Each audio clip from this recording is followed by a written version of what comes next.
Hoy nosotros vamos a contemplar los mandamientos: no robéis y no codiciaréis las cosas de los demás.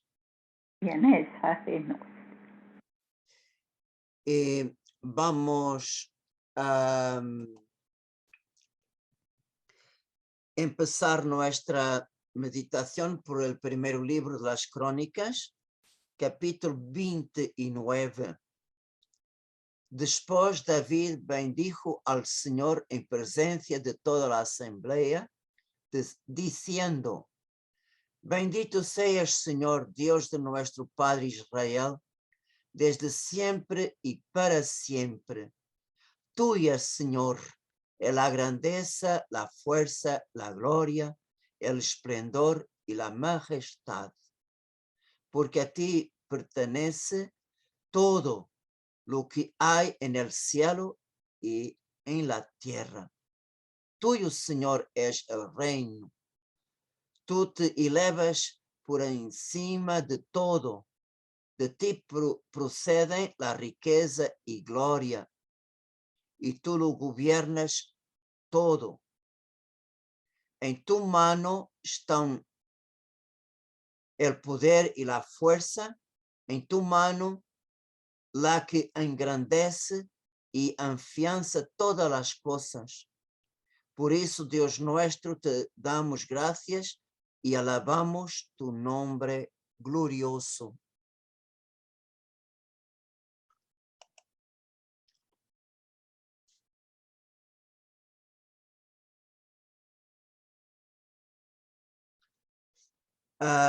Esta palabra nos enseña una verdad,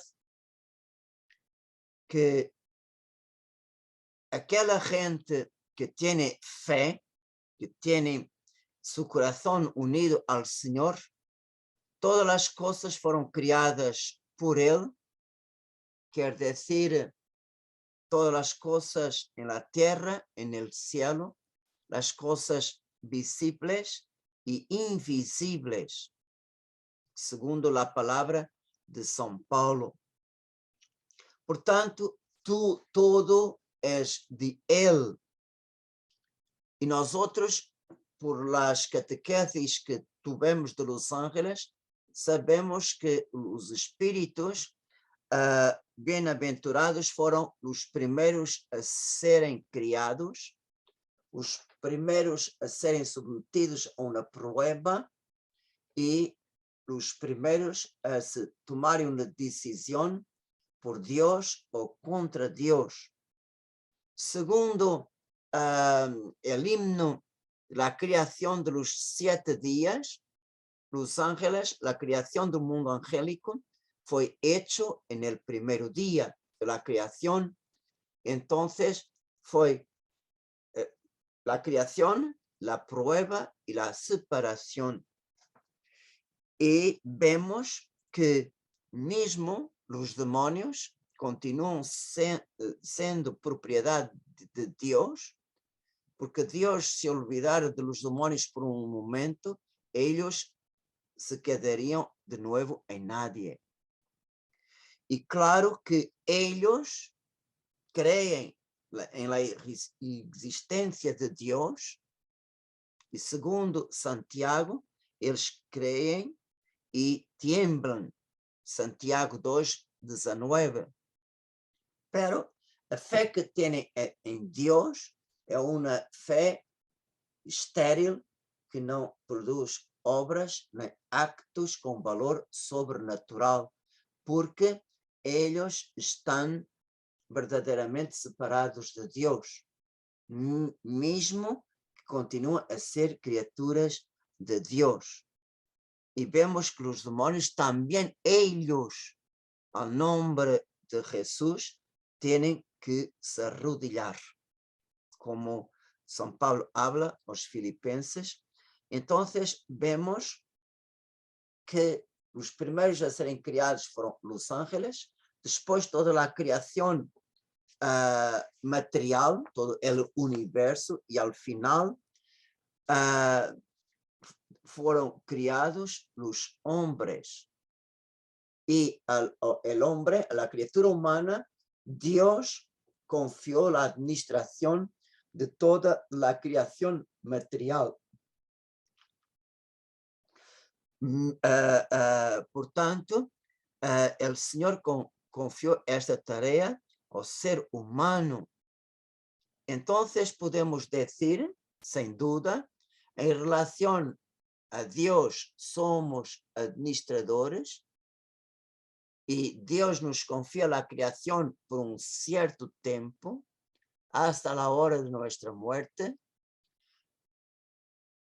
pero en relación a las otras personas humanas, nosotros somos llamados propietarios y poseemos bienes que decimos son de nosotros. Nosotros somos propietarios y entonces somos dueños. Y por tanto es aquí que surgen todos los problemas sociales que siempre afligieron la humanidad. Entonces, para regular el uso correcto de los bienes de este mundo, tenemos las leyes positivas de las naciones, pero sabemos que estas no son suficientes. ¿Por qué? Porque a falta de honestidad, la injusticia, el soborno, siempre encuentran nuevas formas de contornar la ley y también la inspección. Y por tanto, todos los conflictos sociales, mismo ahora este que estamos a vivir, para una gran tristeza nuestra, ¿cómo es posible que un país sin ningún derecho va a invadir otra nación soberana? ¿Por qué? Porque es una nación rica. Su tierra es muy fértil para el cultivo, tiene mar y también en recursos naturales también es muy rica. Si Ucrania fuera un país pobre como en África, estoy seguro que ninguna persona, ningún país tenía interés en él. Pero como es un país rico, claro que tiene la cobiza, hace mucho daño. Sobre el séptimo y décimo mandamiento, el Señor dijo: no robarás, no codiciarás la casa de tu próximo, no codiciarás la mujer de tu próximo, ni su esclavo, ni su esclava, ni su buey, ni su asno, ni ninguna otra cosa que le pertenezca. Entonces vemos que por estos dos mandamientos Dios salvaguarda la propiedad, pero el enemigo utiliza la propiedad como un medio muy eficaz, muy seguro para alejarnos de Dios. Cuanto más tenemos hambre de tener, menos hambre tenemos de ser. Entonces vemos que es imposible nivelar a todos por igual en la posición de los bienes de este mundo. Mismo los regímenes totalitarios como el comunismo, que tienen como slogan todos por igual, no es verdad. No es verdad, es una utopía. Y entonces vemos que estos poderes políticos, vemos, utilizan el poder y la violencia y la guerra, el odio, para verdadeiramente dominar outro país que eles desejam. Portanto, neste mundo temos desigualdades, enfermos e sanos, fortes e débil, pequeno e grande, mais inteligente, menos inteligente, os sábios e os ignorantes, etc. E nós vemos que esta desigualdade não nos regala nenhum direito de nos quedarmos sem fazer nada, porque entre estes dois extremos, individualismo e comunismo, temos o caminho da solidariedade, que obriga a uma partilha de bens de uma maneira justa, caridosa, que sirva para o crescimento de todos. Então, vemos que Jesucristo, para promover a solidariedade, nos invita a amar-nos uns aos outros. Por amor, nós outros podemos mesmo dar nossa vida pelos demais. Por amor, podemos tirar de nós outros para dar àquele que não tem. Temos a capacidade, por amor, de dar nossa comida, de nossa roupa. Verdadeiramente, por amor, somos capazes de fazer tudo. Por obrigação ou por imposição, é impossível. Portanto, vemos que Jesus, ele mesmo viveu e praticou estas duas virtudes que nos ajudam a praticar o 7º e 10º mandamento. Portanto, contra o roubo, contra o hurto, nós outros temos o desprendimento, não viver para as coisas deste mundo. Uma pessoa que utiliza as coisas deste mundo para viver e para ganhar o cielo, não tem o peligro desta tentação del hurto. E também contra a codicia, nós outros temos a generosidade. Ser generoso nos ajuda a defender da tentação da codicia. E vemos Jesucristo. Ele mesmo nos dá grande exemplo. Ele escorreu para si mesmo o caminho da pobreza e da sencillez, da pequenez voluntária. Vemos, por exemplo, em los pueblos que ele viveu. Ele escorreu Belém, uma cidade que entre as principais cidades de Judeia era uma cidade pequena do ponto de vista geográfico, pero do ponto de vista espiritual é la grandiosa, porque Jesucristo nasceu em ela. Pero geograficamente era uma cidade pequena.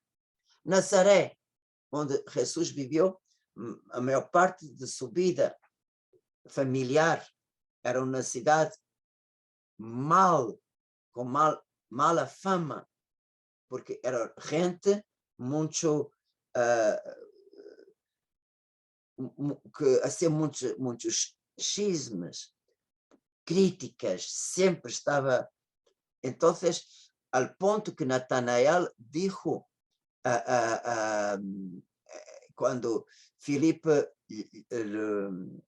dijo que encontrava o Messias de Nazaré, ele respondeu: ¿puede salir algo bueno de Nazaré?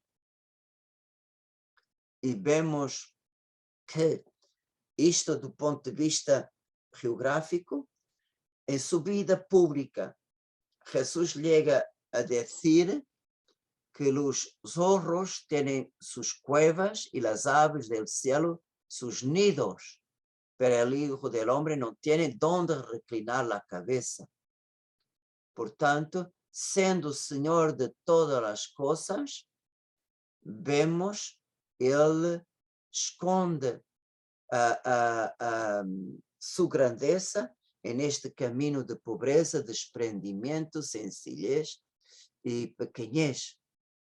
Y verdaderamente fue con esta simplicidad que Jesús pasó despercebido, no fue aceptado por los jefes judíos, porque ellos esperaban un Mesías guerrero, un Mesías grande, un Mesías combatente, un Mesías que iría llevar a Israel a dominar el mundo entero.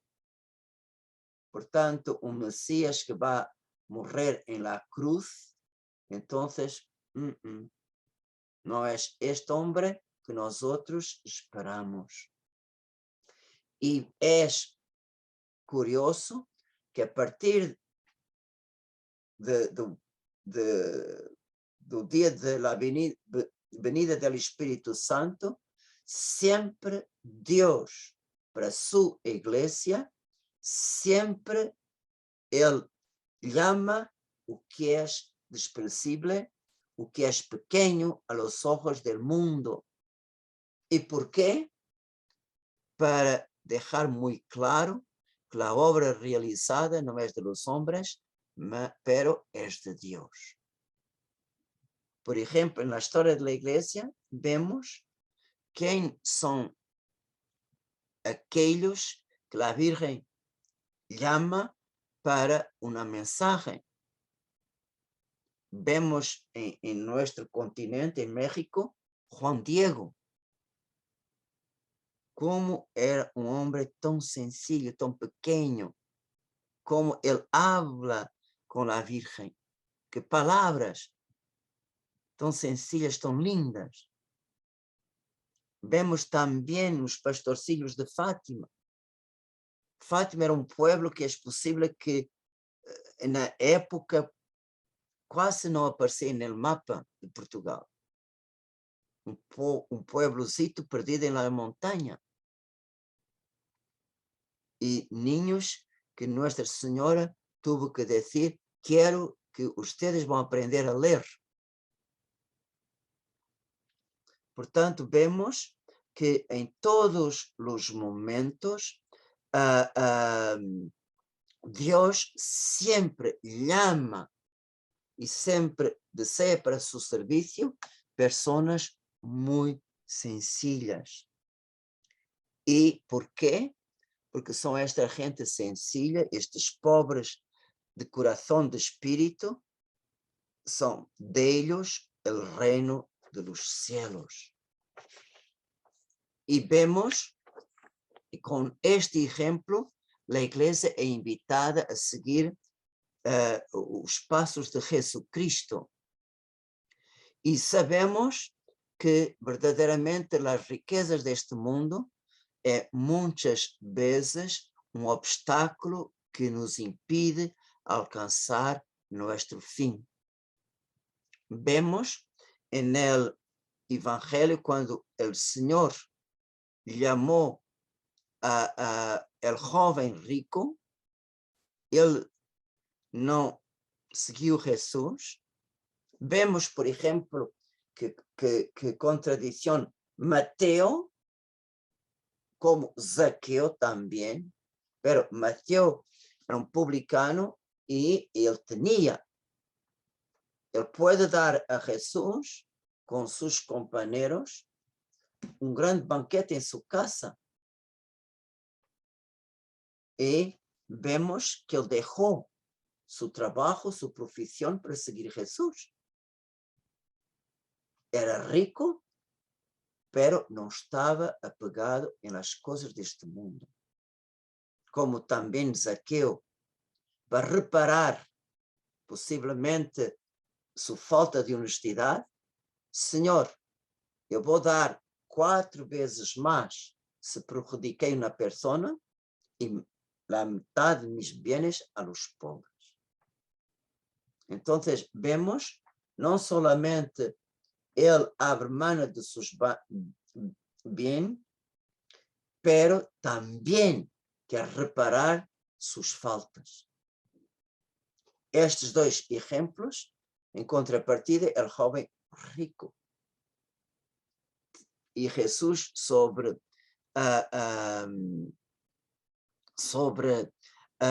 este joven, Jesús afirma que difícil será para los ricos entrar en el reino de Dios.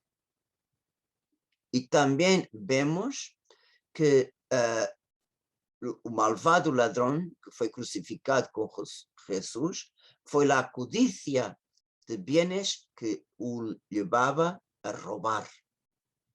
Também foi a codicia de Judas Iscariotes que o inspirou a trair Jesus. E Judas, para Judas, o valor de Jesus era tão pouco que Judas aceptou vender Jesus ao preço de escravo. Se comprava escravo por 30 moedas de plata. E Judas aceitou. Portanto, vemos que Judas tinha Jesus em muito pouca estima e consideração. E nós outros podemos perguntar como Judas chegou assim? Ele que foi chamado por Jesus, ele que também foi enviado a anunciar o reino, ele que também em nome de Jesus hizo milagros, também, quando volveu junto de Jesus, estava lleno de alegria, porque hasta os demônios nos obedecem. Como é que ele chegou a esta coisa? Principalmente, nós outros vemos no Evangelho de São João que no ponto que o Evangelho faz referência a Judas é depois do discurso da Eucaristia. Muitos discípulos se afastaram de Jesus. Portanto, vemos que Judas, no princípio, estava lleno de alegria, estava fascinado por este maestro novo, jovem, que todo o povo seguia. Bom, eu também sigo um maestro famoso, que se ele tem honor, eu também tenho. Pero com a continuação, ouvindo os discursos de Jesus, Judas começou a decepcionar-se do Senhor. Jesus já não tinha mais no coração de Judas encanto. O coração de Judas já não pertencia a Jesus totalmente. Esta aspiração de Messias político grande, conquistador, Jesus, pouco a pouco, foi perdendo seguidores. Cada vez mais os rebeldes judaicos se opunham a Jesus. Judas cada vez mais venia que a vida de Jesus estava ameaçada. Jesus profetizava sua morte. E vemos que o serviço que Judas prestava ao Senhor não era mais desinteressado. Ele começou a pagar-se os favores que hacía a Jesus. Por exemplo, uma coisa muito sencilla, em suas caminadas, mis sandálias estão muito viejas, bom, vou comprar umas novas porque caminho muito. Mi túnica já está muito vieja e muito sucia, bom, vou comprar uma nova. Aos poucos e poucos, o coração de Jesus se llena de coisas deste mundo que não são o Senhor. E seu coração foi se quedando cada vez mais distante de Jesus. y al final su aprecio por el Señor es tan poco, que él se contentó en entregar a Jesús por el precio de un esclavo. Y vemos cómo en verdad las cosas de este mundo, el dinero, la bolsa común, él robaba lo que se ponía en ella. Robava por quê? Para se pagar os favores que hacía a Jesús.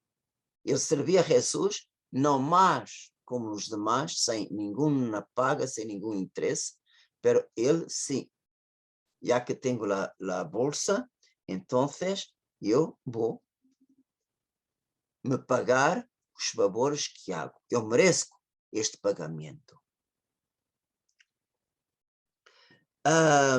E vemos que qual é o uso correcto de los bienes deste mundo. Es transformar las cosas de este mundo em obras de misericórdia. E todo o que damos, não perdemos, ganamos en el cielo 100 vezes más. Nosotros tenemos una lógica contraria del mundo.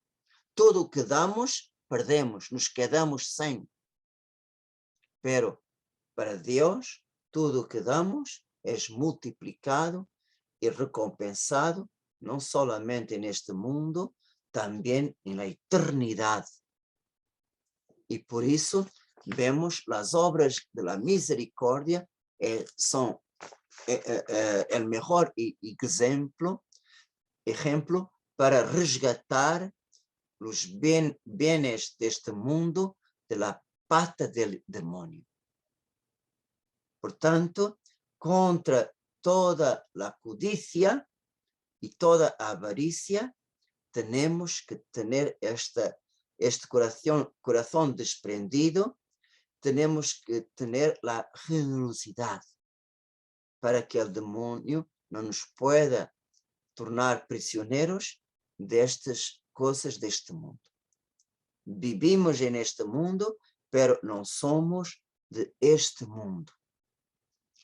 Y vemos que Dios nos regala una virtud especial para podermos vivir bien con las cosas de este mundo, sin caer en tentación. En nuestro bautismo, Dios nos ha regalado, o mejor, el Espíritu Santo nos ha regalado 14 semillas. 7 es para nos ayudar en nuestro camino de santidad, en nuestra perfección. Son los 7 dones del Espíritu Santo. Ellos nos son dados para nos ayudar. Algunos de ellos para iluminar nuestra inteligencia, otros para iluminar nuestra memoria y nuestra voluntad, para, conociendo las cosas a la luz de Dios, sabemos avaliarlas y sabemos utilizarlas segundo la voluntad de Dios. Por tanto, los 7 dones es para nuestra santificación. Y tenemos otros 7 semillas, que son 7 virtudes. 3 para nos ayudar en nuestra relación con Dios, la fe, esperanza y la caridad.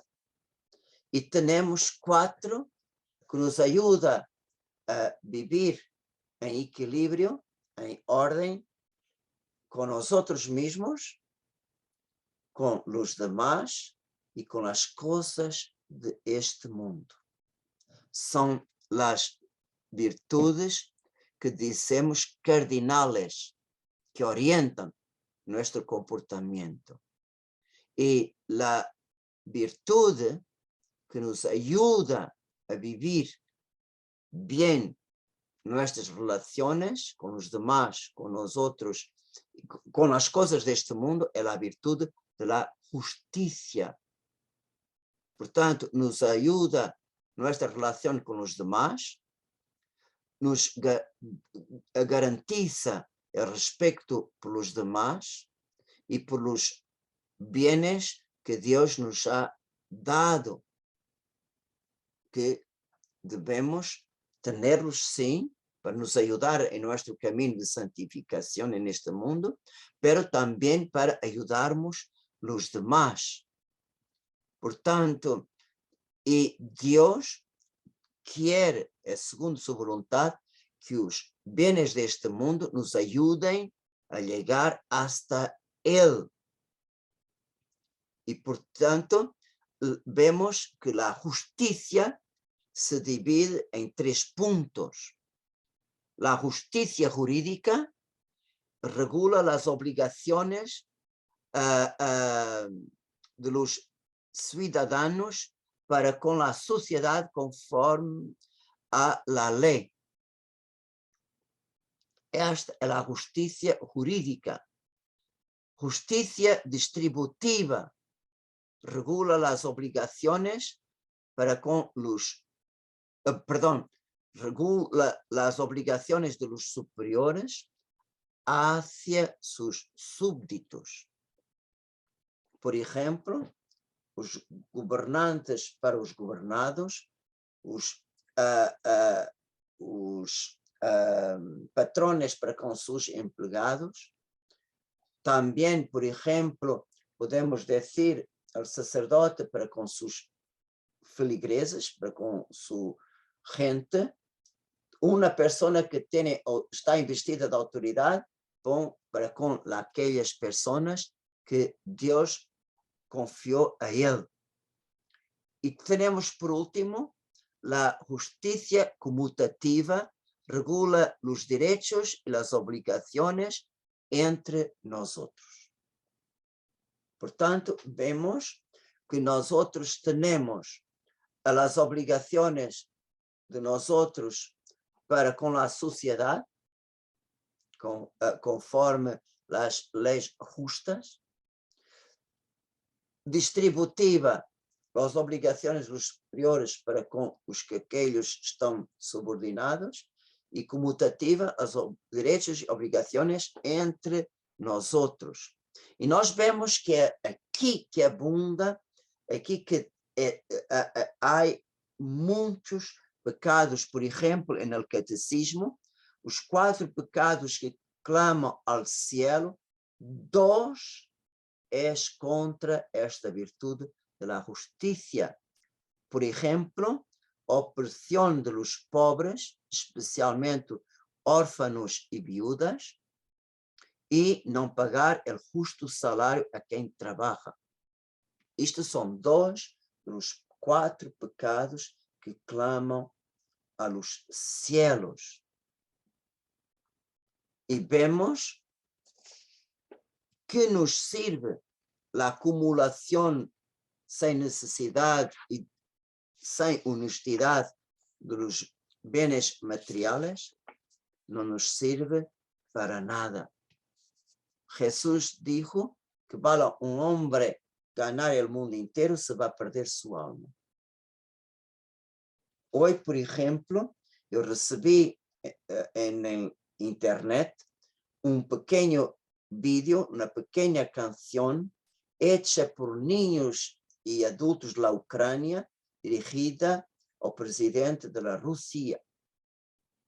Ellos hablan, interrogan al presidente de la Rusia, ¿por qué? ¿Será que tú no tienes padre, no tuviste madre? ¿Será que también no tuviste horas de lágrimas, horas de sufrimientos? ¿Será que não vês tantos niños que perdem seus papás?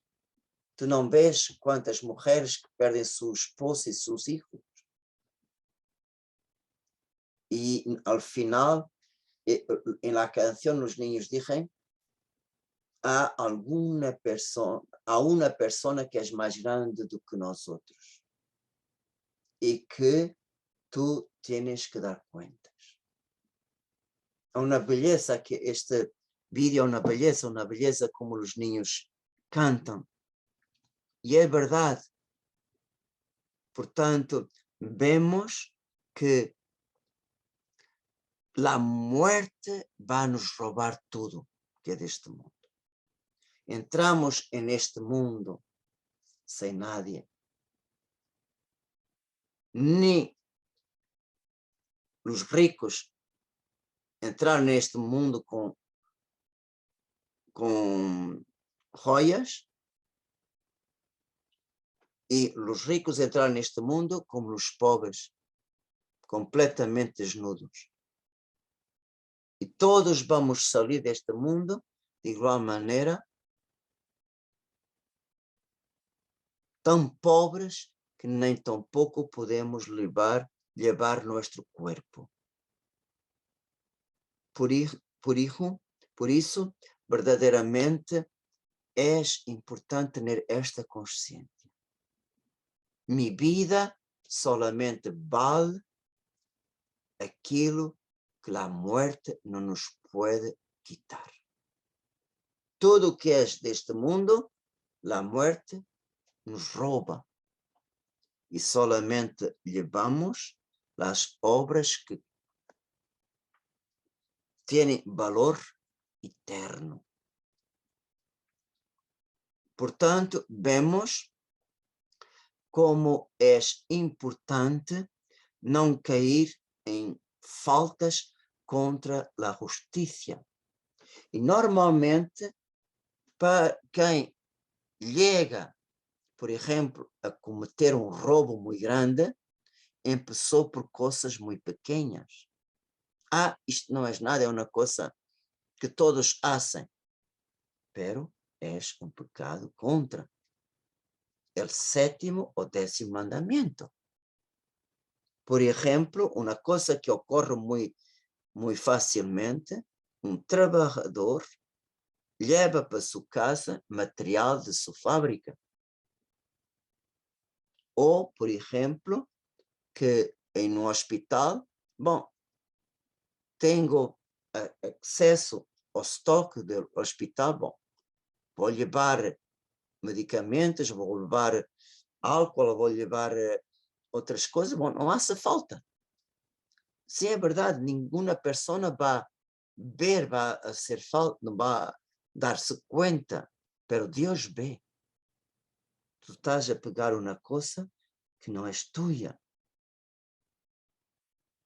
Portanto, vemos pequenas coisas nos levam a grandes coisas. Pequenas faltas que são alimentadas chegam a grandes faltas. E, portanto, o valor do pecado varia, não somente o valor da coisa em si, como também varia o prejuízo que vai causar. Por isso, é muito importante termos em conta que a gravidade do acto depende da quantidade que se rouba e o prejuízo que causa. E por isso é necessário duas coisas.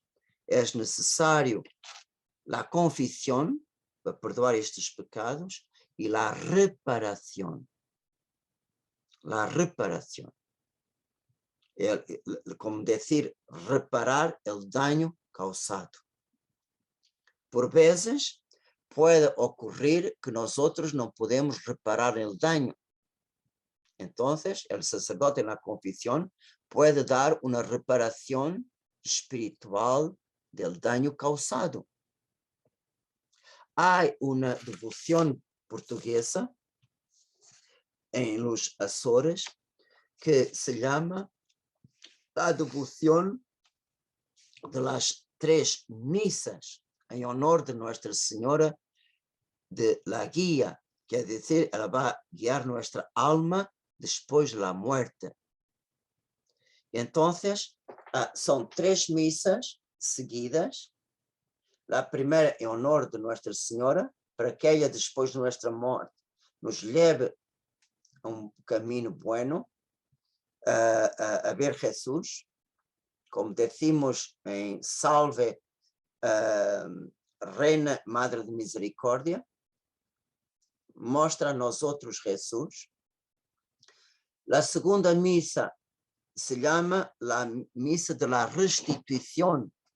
Se nosotros causamos daño espiritual ou material a alguma persona, esta segunda misa é para compensar todos os daños que causamos a alguma persona. Seja danos en la materia, seja daños morales en palabras, en actitudes, seja qualquer for. É uma misa solamente de restituição.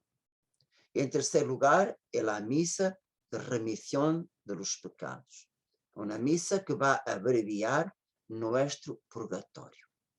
Son 3 misas que la gente puede decir en vida y según la tradición, después de nuestra muerte, Jesús va a aplicar a nosotros estas 3 misas en el momento del juicio particular. Pero miren, en estas 3 misas há una de restituição, de reparar os prejuízos que nosotros podemos ter hecho. Portanto, é muito importante em nuestras confissões confessar pequenos hurtos que tengamos cometido. Para quê? Para que não tenhamos que pagar isto en el purgatório. Aqui podemos reparar de muitas maneiras e o sacerdote vai ajudar-nos, pero não deixar estas deudas para depois de nossa morte. E o Senhor nos invita verdadeiramente a 2 coisas para evitar todas as tentações do inimigo, para não cairmos em tentação, ter em vista, em primeiro lugar, o reino de Deus. E tudo mais, Deus vai nos dar por acréscimo. E também, Jesus nos invita a sermos ricos a los ojos de Deus. Onde está tu tesouro, aí está tu coração. Entonces, es muy importante que nuestro tesoro esté en el cielo. Por medio de las obras de misericordia, ustedes saben, por ejemplo, la limosna apaga una multitud de pecados. Miren el valor de esta obra de misericordia. Ayudar una multitud de pecados.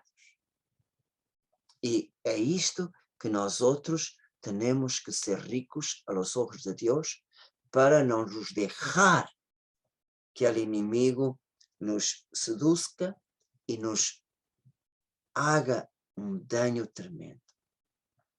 E para terminar, eu vou contar uma passagem de um padre pregador que eu ouvi quando era jovem, que eu não me recuerdo de todos os detalhes, não me recuerdo de todos os pormenores, mas me recuerdo disto, que foi um santo que viu Jesus e o inimigo, o demônio, a dialogarem. E o demônio, com um ar de escárnio, ria de Jesus e lhe dizia: tu, para teres algunos de los hombres contigo, tuviste que morrer en la cruz, dar tu vida, la sangre, sufrir tanto, y tienes tan pocos amigos. Yo, con un poco de oro en mis manos, que 30 en mis manos, tengo el mundo entero en rodillas a mis pies. Por aquí podemos ver la fuerza del enemigo que seduce las almas por las cosas de este mundo, por el pecado de la avaricia. Que Jesús nos libre de esta gran tentación. Amén.